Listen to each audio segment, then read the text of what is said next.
La Seconde Guerre mondiale a marqué l'histoire au fer rouge à tout jamais. Tant de victimes, tant de souffrances, tant de batailles pour conquérir un pays ou libérer son pays. Aujourd'hui, dans cette vidéo, je vais vous parler d'une bataille qui a marqué le cours de la Seconde Guerre mondiale. Cette bataille fut un bras de fer gigantesque entre l'armée rouge et la Wehrmacht. Il s'agit de la bataille de Stalingrad.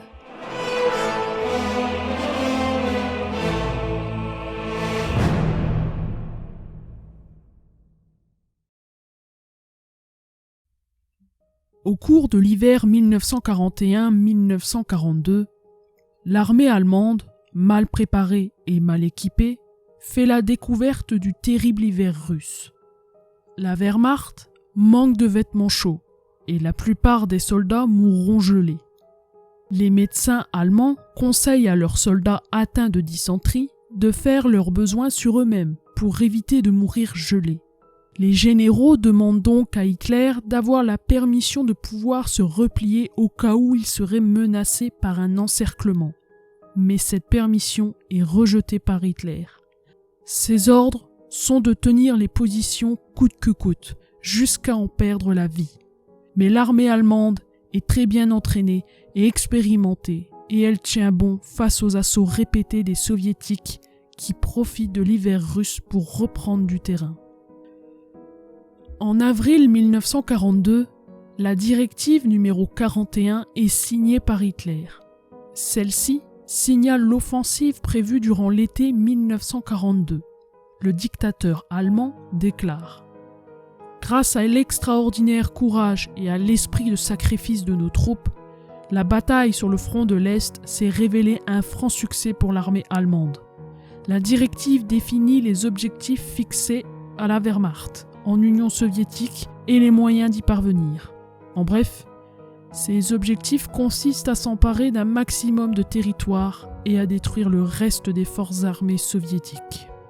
Hitler croit que l'armée rouge est dans un tel état de décrépitude qu'elle va se rendre au premier combat, et il espère également s'emparer des nombreuses sources de matières premières que recèle le sud de l'Union soviétique. Pour parvenir à ce résultat, le plan d'Hitler prévoit de concentrer dans le secteur sud l'ensemble des unités de la Wehrmacht présentes sur le front de l'Est, à l'exception des soldats qui font le siège de Leningrad, et de le faire marcher sur l'embouchure du Don, vers les champs pétrolifères et le Caucase. Par le Caucase, les Allemands peuvent ensuite gagner la Turquie et le Moyen-Orient. Hitler est convaincu qu'en 1942, les armées de l'Axe vont conquérir l'Égypte et attaquer les territoires du Moyen-Orient sous protectorat britannique, ce qui permettrait, à terme et en théorie, aux forces de l'Axe de relier la Libye à l'Arctique. Personne n'est certain qu'Hitler ait réellement envisagé une telle opération, mais il y a la preuve écrite que ce projet fut étudié par des généraux, notamment par Franz Halder. Mais finalement, il est rejeté. Quoi qu'il en soit, les généraux allemands ne sont pas enthousiastes pour l'offensive projetée par leur Führer, car ils pensent que les soviétiques disposent de réserves probablement plus importantes que ce qu'avaient estimé leurs espions. Et ils ont la certitude que si les Allemands engagent de gros moyens contre les soviétiques, ils perdront d'énormes potentialités pour soutenir d'autres fronts. Pour battre l'Union soviétique, qu'elle pense en mauvaise posture, la Wehrmacht aligne 18 divisions d'infanterie de plus qu'en 1941. Mais il n'y a aucune augmentation du nombre des divisions motorisées et blindées disponibles, un facteur qui va handicaper gravement la future campagne. L'équivalent de 215 divisions allemandes est engagé contre l'Union soviétique pour l'offensive de l'été, dont 31 sont des divisions provenant de pays satellites, regroupant des Roumains, des Hongrois et des Slovaques. Cet apport représente 46 divisions, mais celles-ci sont surévaluées par les Allemands qui doutent de leur capacité réelle au combat. L'assaut, conduit par le groupe d'armée sud, qui est numériquement plus nombreux, porte le nom de code d'opération bleue et doit être précédé par des attaques visant à reprendre le secteur d'Izium, une ville enlevée par les soviétiques lors de l'offensive de décembre 1941 et a annihilé le reste des armées soviétiques de Crimée. Dès le 8 mai 1942, 9 divisions de l'Axe, dont 3 unités roumaines, attaquent 17 divisions soviétiques. Malgré leur infériorité numérique, les Allemands progressent rapidement, surtout en raison de leur supériorité aérienne. Le Luftflotte 4 du colonel général Lohr effectue des bombardements en piqué et de nombreuses missions de mitraillage, en balayant du ciel la force aérienne soviétique tout en appuyant l'avancée des colonnes allemandes. Le 9 mai 1942, les Allemands enfoncent les lignes soviétiques. Le 11 mai, 8 divisions soviétiques ont déjà été repoussées jusqu'à la mer d'Azov. Et le 20 mai, ce qui reste de l'armée rouge dans la partie nord de la Crimée se retire vers le détroit séparant la mer Noire de la mer d'Azov, en perdant 170 000 prisonniers, 258 chars et 1138 canons. Au niveau d'Izium, les Allemands rencontrent quelques difficultés. Le Feldmarschall von Bock a décidé de lancer son attaque le 18 mai 1942. Mais les Soviétiques attaquent les premiers, en dirigeant leur offensive vers la 6e armée du général Paulus, qui est stationnée autour de Kharkov. Les Soviétiques, sous le commandement du maréchal Timochenko, disposent de 36 divisions dotées d'armements modernes et réussissent à prendre les Allemands en tenaille. Si l'attaque dans le secteur nord se termine par un succès rapide pour les Allemands, ce n'est cependant pas le cas dans le sud, où les Soviétiques continuent leur progression jusqu'au 16 mai, mettant ainsi en déroute une division hongroise et une division allemande. Les chefs allemands, surpris, revoient leur plan d'attaque prévu pour être appliqué dès le 18 mai 1942 et le 17 mai, ils lancent la contre-offensive menée par le général von Kleist. Les groupes de Panzer avancent rapidement jusqu'aux berges du Donetsk, soutenus par la Luftwaffe. Timochenko demande à Staline d'autoriser le général Gorodiansky, commandant l'armée qui défend Izium, à faire retraite vers Kharkov. Mais le dirigeant soviétique lui ordonne de rester sur ses positions même s'il doit être encerclé. Gorodiansky ne tient pas très longtemps. Le 3e Panzerkorps du général Mackensen remonte rapidement la rive droite du Donetsk, repousse les positions arrière de l'armée soviétique et fait sa jonction avec le corps d'armée du général von Seydlitz-Kurzbach, encerclant ainsi les soviétiques dans la poche d'Izium. Les troupes de Timochenko ne peuvent s'échapper, et le 28 mai 1942, la 6e armée allemande prend Izium, faisant 214 000 prisonniers, et s'empare de 1246 chars et de 2026 canons. Le général Gorodiansky est malheureusement tué à la fin des combats. En ne permettant pas à Timochenko d'autoriser l'armée de Gorodiansky à se replier, Staline a temporairement perdu toute possibilité de retenir l'avance allemande dans cette partie du pays. Le général Paulus saisit cette opportunité et l'armée allemande peut s'avancer jusqu'à la Volga, rencontrant très peu de résistance. Pendant ce temps, dans le sud de la Crimée, le colonel général Erich von Manstein se prépare à prendre Sébastopol. Les soviétiques ont évacué le nord de la péninsule. Il peut donc engager toutes ses forces dans le siège de Sébastopol, qui commence le 7 juin 1942. Bénéficiant d'un soutien renforcé en artillerie de siège et d'un grand nombre de lance-roquettes Nebelwerfer, et toujours appuyé par les attaques en piqué et en sol rasant de la Luftwaffe, qui dispose de la supériorité aérienne, von Manstein croit pouvoir mener à bien sa tâche assez rapidement. Mais il se trompe, et cette bataille est dure et sanglante, en raison de l'intelligence tactique du général Petrov, le chef soviétique, et du courage de ses 8 divisions et de ses 3 brigades de marins. Les derniers défenseurs de Sébastopol ne vont se rendre que le 9 juillet 1942, 5 jours après qu'Hitler ait promu von Manstein maréchal. La capitulation des Soviétiques ne résulte que de l'épuisement total de leurs réserves en vivres et en eau. Les Allemands perdent 24 000 soldats, font 95 000 prisonniers et s'emparent de 467 canons. Au cours du mois de juin et de la première moitié du mois de juillet 1942, la première et la 4e Panzerarmée commandées par les colonels généraux von Kleist et Hoth poursuivent leur avance vers le Caucase, alors que la 6e armée du général Paulus se dirige vers Stalingrad, comme le prévoit la directive d'Hitler pour l'offensive d'été. Toutefois, à la fin du mois de juillet, la directive numéro 45 interfère avec le plan d'origine et contre l'avis d'Halder, de Hoth et de von Kleist, Hitler envoie les 1re et 4e armées vers le sud-est, les détournant de leur direction d'attaque prévue à l'origine vers l'est. Le général Paulus et sa 6e armée continuent d'avancer vers Stalingrad, mais sans le soutien des deux armées, cela met en péril ses lignes de ravitaillement de plus en plus étirées et rend ses arrières beaucoup plus vulnérables. Le 15 août 1942, après avoir progressé lentement en raison du manque de carburant, de vivres et de munitions, le général Paulus réussit à arriver tout près de Stalingrad pour ordonner l'attaque de la ville. Le 15 août 1942, l'attaque est lancée. Elle comporte 2 directions d'assaut. La 14e Panzer Division se dirige vers le nord de la ville, qui est défendue par le général Gordov, et le 22 août, elle réussit à pénétrer dans la banlieue nord de Stalingrad.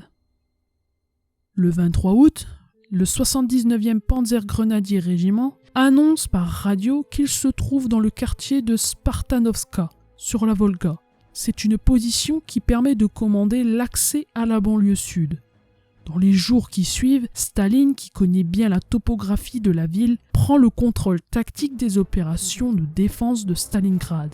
Les Allemands ne parviennent pas à avancer rapidement dans la partie sud de la cité. La Luftwaffe est appelée à la rescousse et la Luftflotte 8 bombarde toutes les zones résidentielles et commerciales. Encore une fois, le manque de renseignements précis handicape l'armée allemande. Les Allemands ne savent pas évaluer les dimensions de Stalingrad et leurs plans tactiques ne tiennent pas compte du fait que la ville s'étend sur 30 km le long des rives de la Volga. Ils supposent que les soviétiques sont démoralisés et donc seront battus. En réalité, Staline est tout aussi déterminé à empêcher la prise de Stalingrad. Des renforts massifs de l'armée rouge se mettent en route vers Stalingrad, alors que les troupes combattant dans le sud de la ville sont épuisées. Un peu partout, les soviétiques se révèlent d'une redoutable ténacité dans les combats de rue, une résistance à laquelle les Allemands ne s'attendaient pas. La bataille de Stalingrad va continuer durant l'automne 1942, mais durant l'hiver, les Allemands perdent leurs principaux soutiens, la Luftwaffe et les blindés. Plus au sud, l'avance du groupe d'armée A vers le Caucase s'est essoufflée après la chute de Rostov, et Hitler enrage que l'avance ne soit pas aussi rapide que prévu. Il envoie le général Jodl vérifier le bien fondé des plans stratégiques du maréchal List. Jodl envoie un rapport à Hitler afin de confirmer la validité des plans du maréchal List. Mais Hitler décide malgré tout de renvoyer le maréchal List et de prendre en personne le commandement du groupe d'armée A.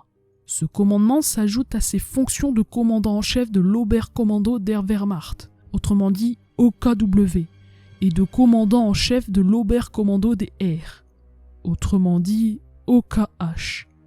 Hitler, dorénavant, dirige personnellement l'attaque sur le Caucase, et il renvoie également le général Halder, le chef de l'état-major de l'OKW, pour le remplacer par le général Kurt Zittler, qui est plus ou moins expérimenté, mais dont la principale qualité est de ne jamais désapprouver le Führer. Dans le secteur sud de Stalingrad, le général Chouikov remarque que les immeubles commerciaux en béton résistent bien aux tirs de l'artillerie allemande, et donc profite au maximum de la protection de ces bâtiments, qui sont par ailleurs très nombreux dans ce quartier et qui disposent un peu partout de tireurs embusqués et de petits groupes de combat armés de cocktails Molotov.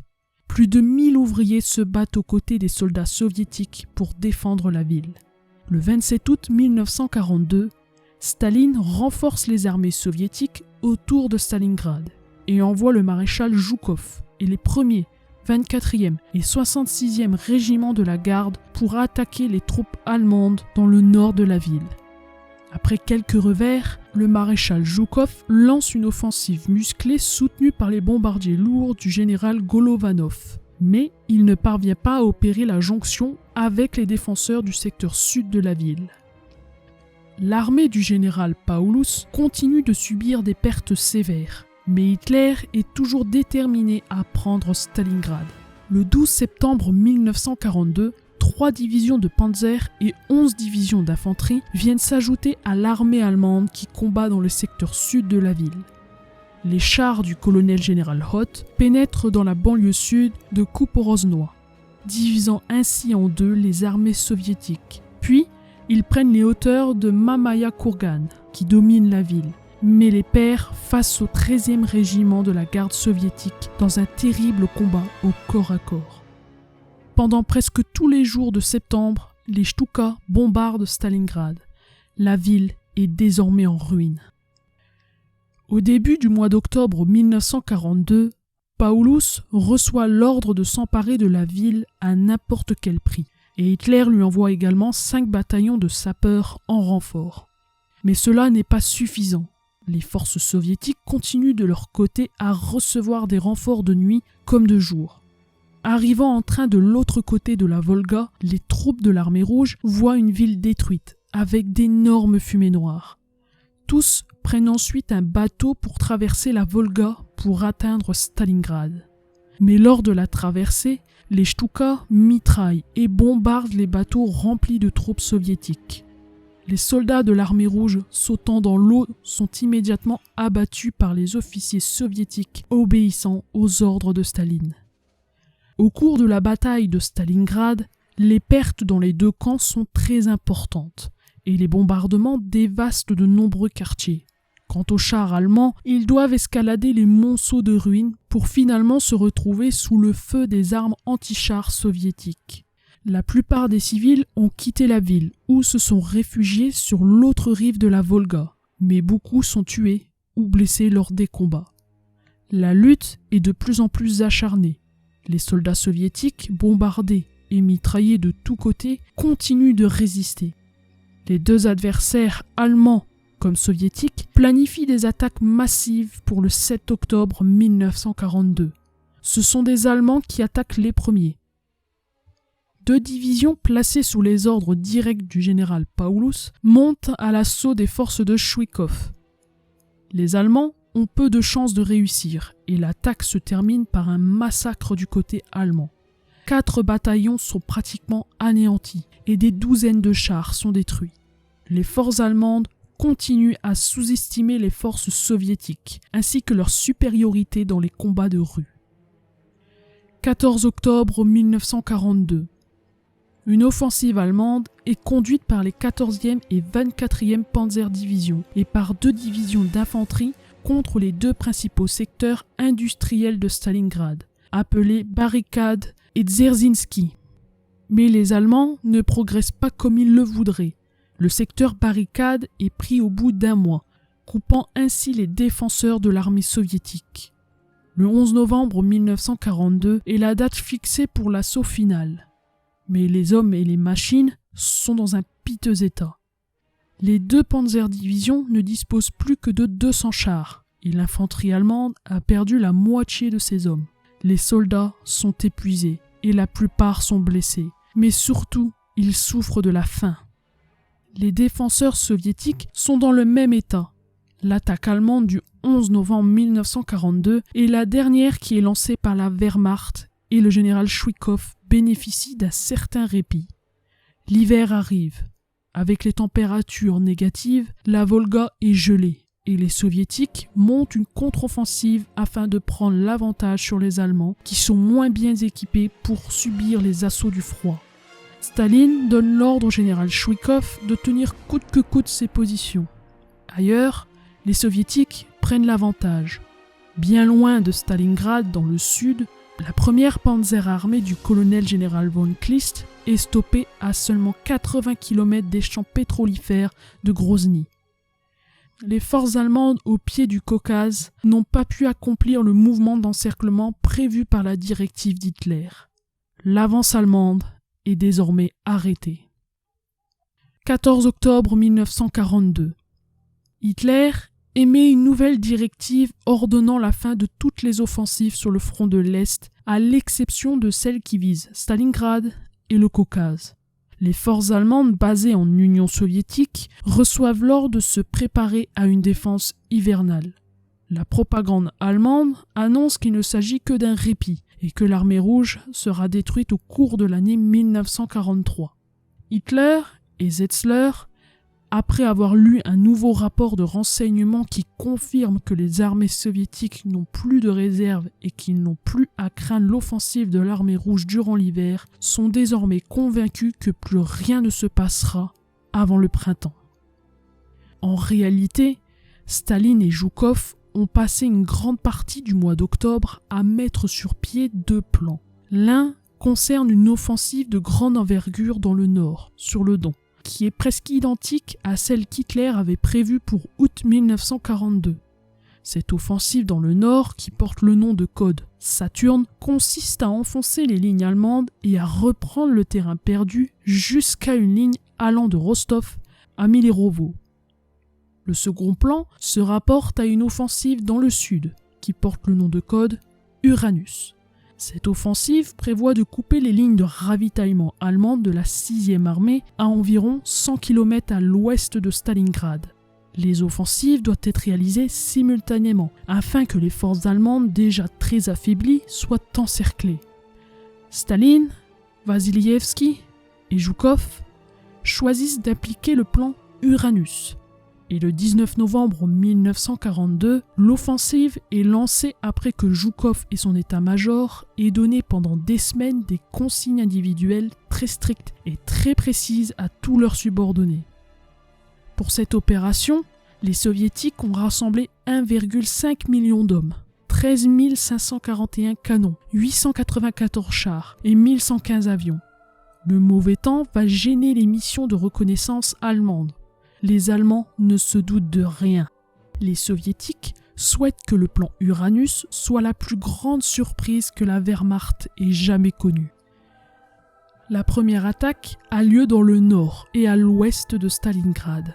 Après avoir effectué une intense préparation d'artillerie à travers un épais brouillard, l'infanterie soviétique submerge les troupes roumaines de l'Axe.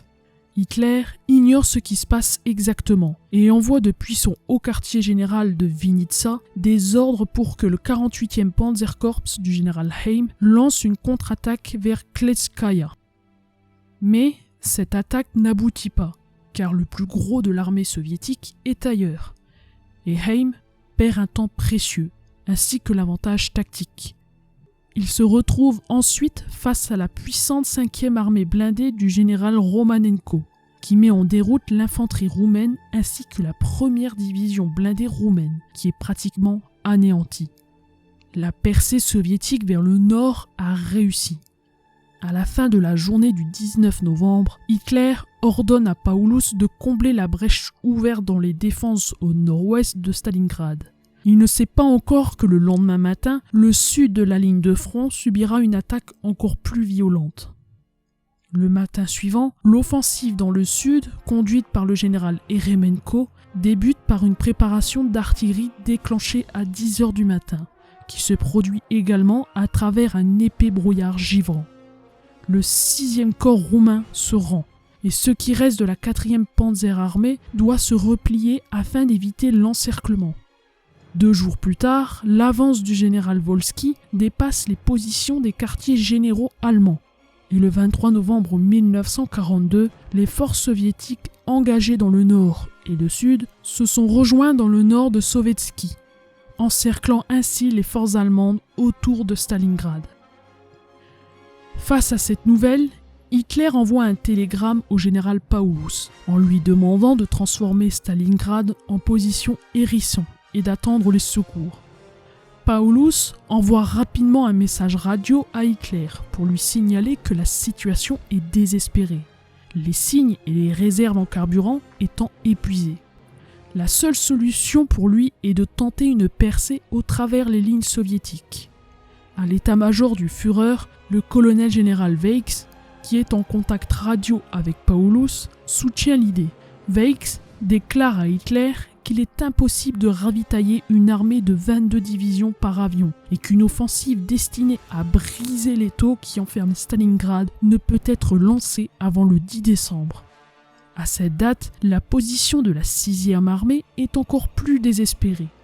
Après quelques heures de réflexion, Hitler maintient sa position et envoie un nouveau message à Paulus, lui ordonnant de tenir Stalingrad à tout prix. Le dictateur allemand se repose sur les assurances infondées d'Hermann Göring, qui lui a certifié que la Luftwaffe est parfaitement capable d'acheminer 500 tonnes de ravitaillement par jour vers l'armée allemande encerclée. Plus l'hiver avance, plus l'aviation soviétique cause des dommages dans les rangs des avions de transport allemands, si bien que le volume du ravitaillement qui parvient à Stalingrad entre le 1er et le 12 décembre ne dépasse jamais 95 tonnes par jour. Au cours de la seconde moitié de décembre 1942, ce chiffre passe tout de même à 135 tonnes par jour, puis il diminue à nouveau en raison du mauvais temps et de la situation militaire qui empire dans Stalingrad et rend dangereux tout approvisionnement par air. La Luftwaffe va déployer de gros efforts, puisque par rapport aux estimations de Göring, en 77 jours, 81% du ravitaillement parvient finalement à Stalingrad. Mais les Allemands perdent 488 avions, dont 266 trimoteurs Junkers 52 de transport. À l'intérieur de la ville, Paulus dispose de 278 000 hommes.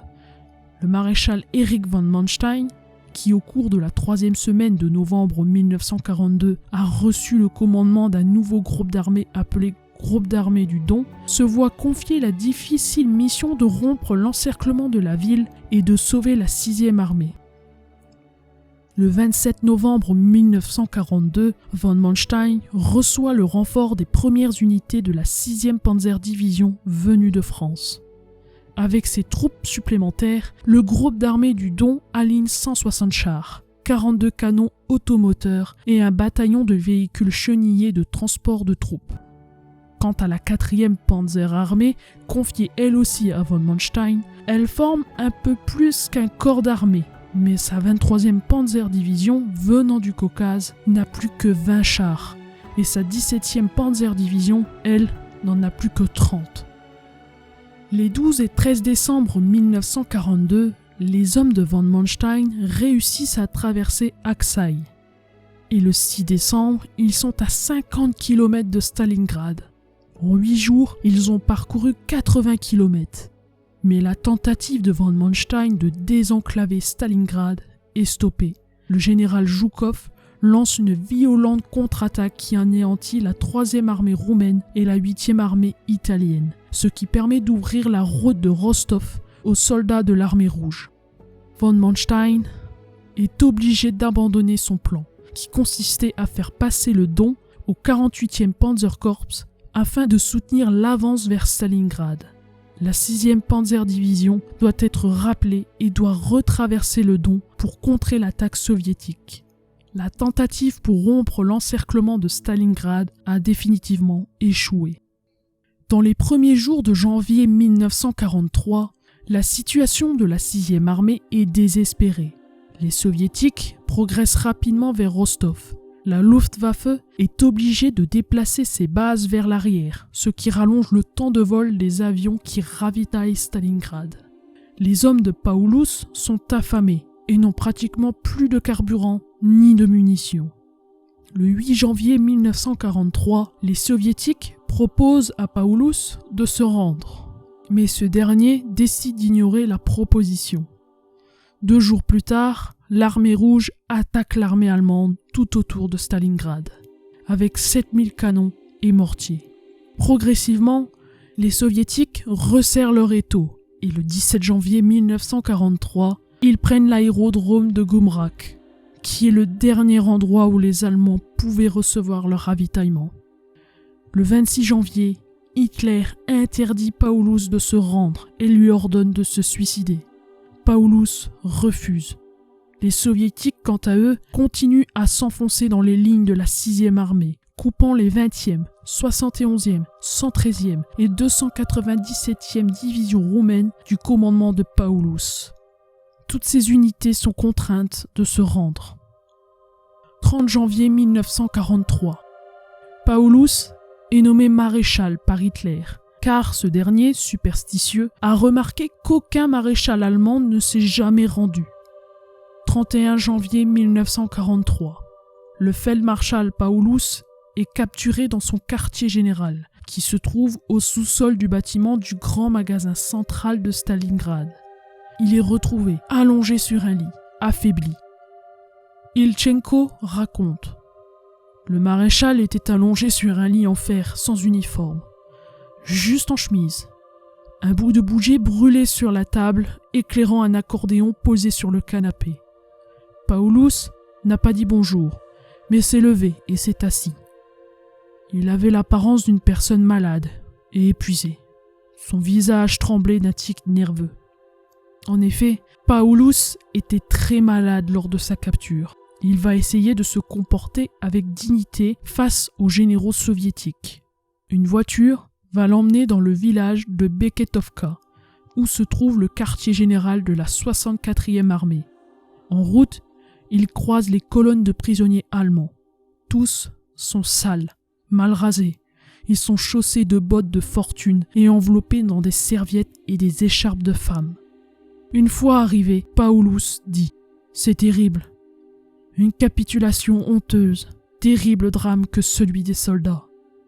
Et dire que jusqu'à présent, la 6e armée était considérée comme la meilleure armée de la Wehrmacht. » Puis, il sera interrogé par le général de corps d'armée Mikhail Tchoumilov et le commandant du front du Don, le général de corps d'armée Konstantin Rokossovski. Les armes sont déposées. La bataille de Stalingrad se signe par la victoire de l'armée rouge. Mais le général Streicher, commandant l'armée assiégée dans la poche nord, résiste jusqu'au 2 février 1943. Streicher et ses hommes seront les derniers à déposer les armes à Stalingrad. Paulus, quant à lui, est envoyé à l'hôpital pour y être soigné, et une fois guéri, il est transféré dans un camp de prisonniers pour officiers supérieurs, au monastère Eutim de Souzdal. Pour Hitler, c'est une déception et une trahison. Il espère néanmoins de nouveau remporter des nouvelles victoires à l'Est. Et le rouleau compresseur soviétique est désormais en route. La bataille de Stalingrad restera l'une des batailles les plus célèbres de la Seconde Guerre mondiale. On peut retrouver des œuvres cinématographiques, des jeux vidéo rendant hommage à cette bataille. Mais on doit surtout se souvenir du nombre de soldats tombés lors de la bataille de Stalingrad.